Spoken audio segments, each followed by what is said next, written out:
Le 17 octobre, la semaine prochaine, nous allons nous retrouver ici aux Nations Unies, à TDCarMonde, les Nations Unies elles-mêmes, la France, le Burkina Faso et de nombreux acteurs, de nombreuses personnes concernées elles-mêmes par la pauvreté pour parler ensemble et commémorer ensemble cette journée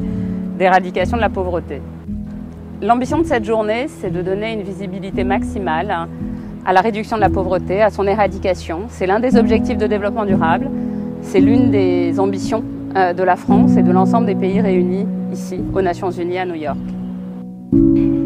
Cette année, des délégués du monde entier vont nous rejoindre ici à New York, venant du Mali, de Grande-Bretagne, d'Haïti, de France et des États-Unis, pour nous partager comment, au quotidien, ils se mettent ensemble avec d'autres pour voir leurs droits respectés. C'est un honneur pour la France de participer chaque année à cette commémoration de cette journée d'éradication de la pauvreté, auprès des Nations Unies bien sûr, auprès d'ATDCarMonde évidemment,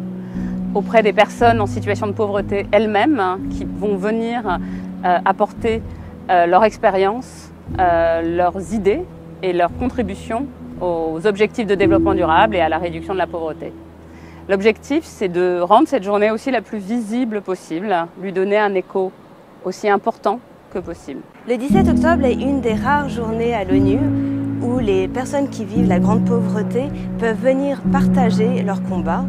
mais aussi leurs idées, leurs savoirs, pour que la pauvreté soit éradiquée.